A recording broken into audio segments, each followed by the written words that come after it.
today just like yesterday. I already knew where I wanted to paint and what I wanted to paint, which was rocks but covered in snow.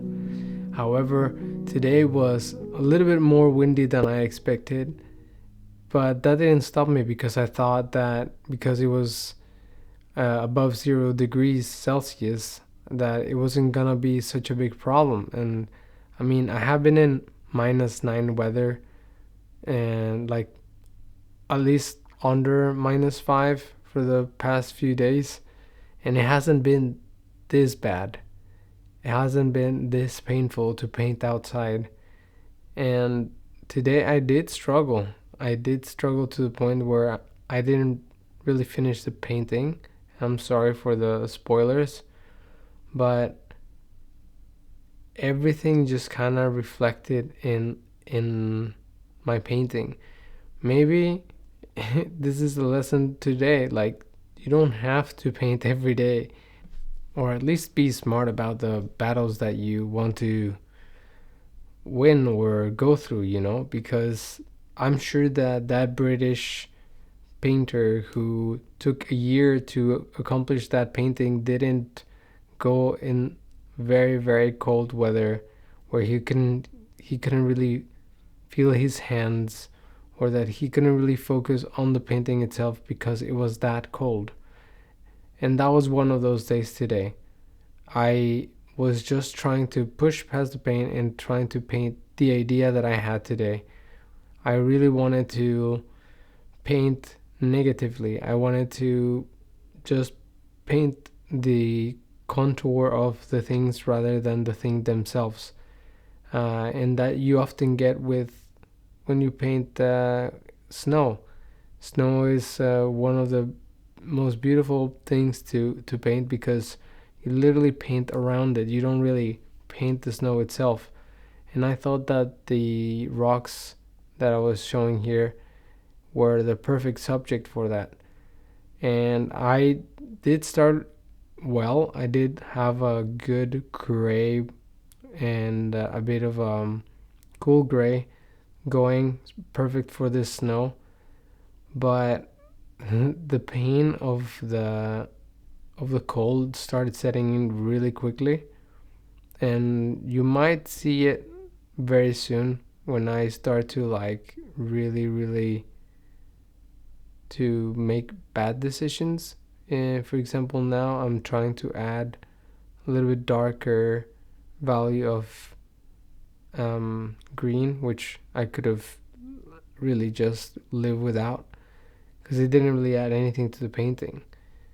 And so I'm right now just grabbing my other brush, thinking that this one that I'm using at the moment might not be a good idea because it's taking too much paint.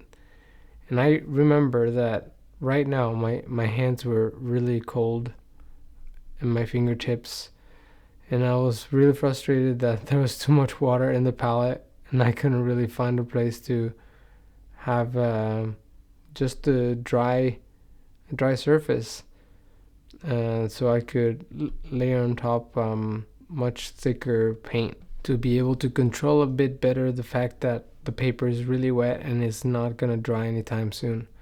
However, the paper did dry in the bottom part, but not on the part where I'm right now trying to put some distant rocks in, because I just went over that layer, or that section of the paper.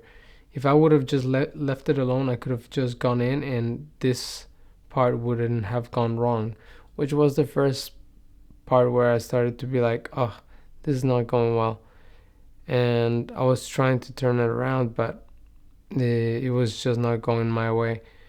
But I was like, you know what, you're here, you can do this. Just try to think about what you need to do next.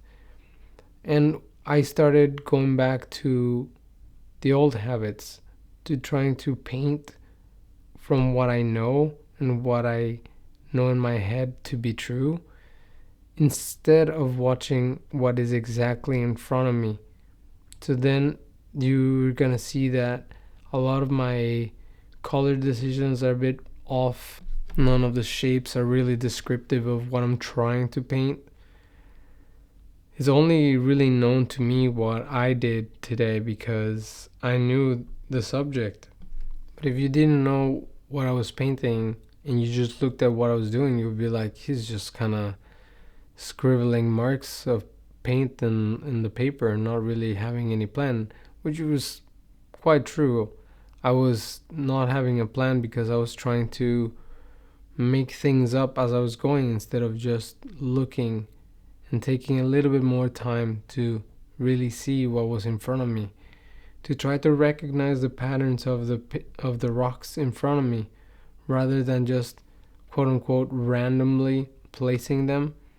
There's no random placement when it comes to the human mind. I mean, we place things a lot more systematically than we like to believe.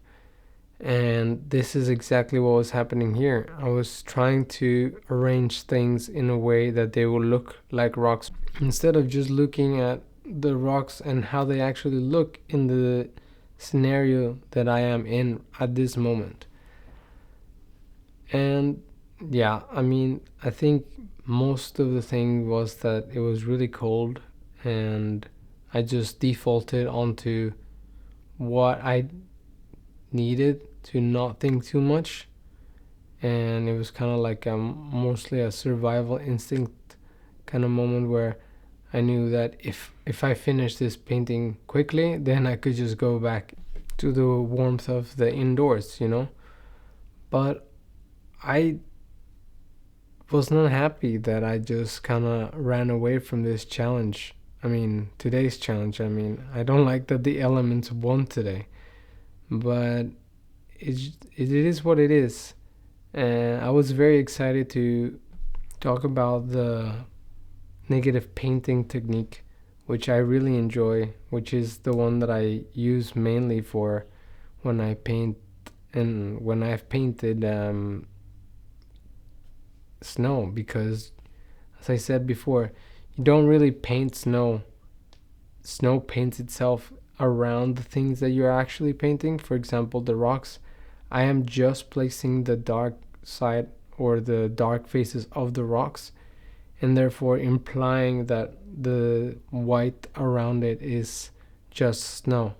Of course, I didn't get to add a little bit of shadow to the rocks, I mean the snow itself, and that's because I was really rushing and I couldn't stand it anymore. But also, this is the other thing that I said, like I wasn't really looking because really there was no shadow. It's a overcast day. I thought that yesterday was gonna be the fastest painting I've ever done outdoors, but no, this one definitely is. But the difference is that at least yesterday there was a finished painting. Here it just looks like a bunch of random marks. And even when I was walking back home, there was this guy that looked at me and said, "Hey, what were you doing over there?" I'm like, "Well, I was painting." He's like, "Oh, what were you painting?" I'm like, "Rocks." He looked at me weird, and it looked like he wanted to know what I was painting, but I didn't give him the chance to see it because it looked like a whole lot of nothing. But I could have shown him like previous days, instead of just shy away from showing him a failed attempt. Remember that our failed attempts are also part of our progress, and therefore this is gonna be a day that I will remember and I will learn from. I'll see you tomorrow.